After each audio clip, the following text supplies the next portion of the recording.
the mist-covered mountains of home.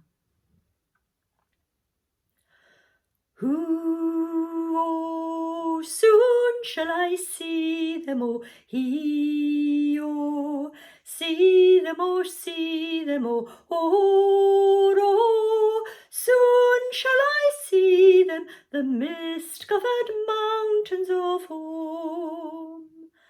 There shall I visit the place of my birth, and they'll give me a welcome, the warmest on earth, all so loving and kind, full of music and mirth, in the sweet-sounding language of home.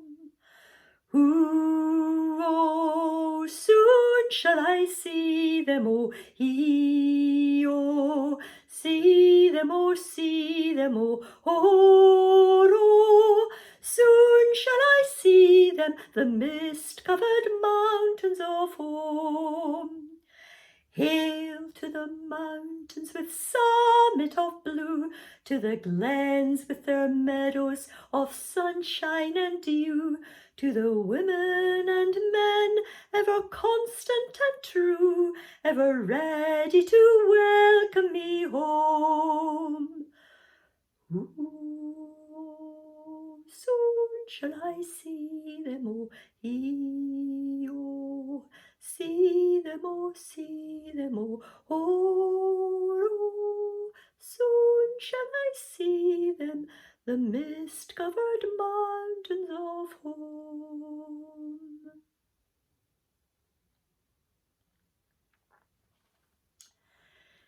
Start this song loudly with great emphasis. I always imagine the person going home is going home to one of the Hebridean islands, and that they're going home by boat. So I always imagine the sense of sway in this song as being the sense of the waves on the boat and the boat riding the waves. For verse 1, there shall I visit the place of my birth. Sing a little bit more quietly and smile as you're singing about the welcome you'll get. Emphasize the w of warmest. And they'll give me a welcome, the warmest on earth.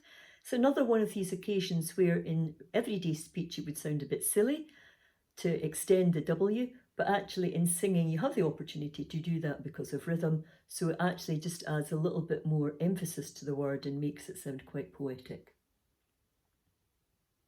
Snatch a breath before line 3 so that you can get louder as the music gets higher. It really will need to be a snatch, and you might need to practice doing that. So again, don't ever snatch a breath from your shoulders. Try to make it come from lower down in a place called your diaphragm.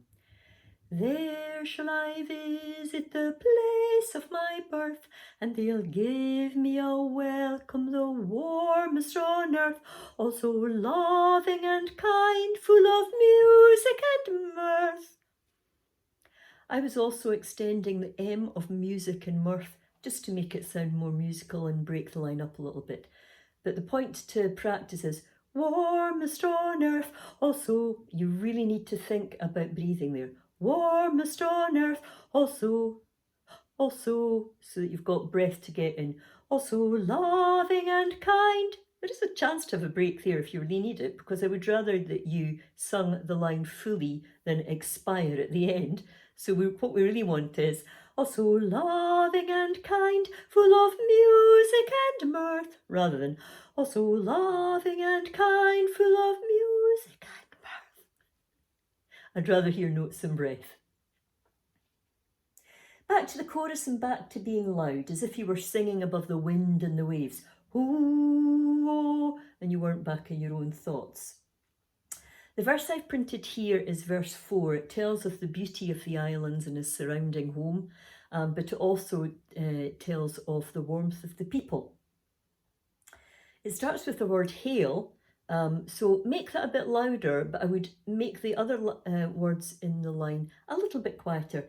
Hail to the mountains with summits of blue, still with the intensity. Hail to the mountains with summits of blue, to the glens.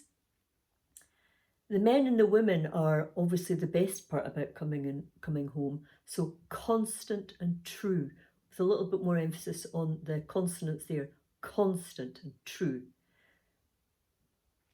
As a little surprise, having heard the chorus twice and quite robustly each time, why don't we make that a much more private moment and make it really quiet the last time? This would show a lot of control, and I think it would be very impressive if you could actually do it. So the end of verse 2 is, ever ready to welcome me home. Ooh, soon shall I see them all. See them all, see them all. Oh, soon shall I see them, the mist-covered mountains of home. Hold the atmosphere for a minute, because if you've managed to sing that last chorus really quietly, you really have created something special. Then smile confidently at the judge and leave the stage.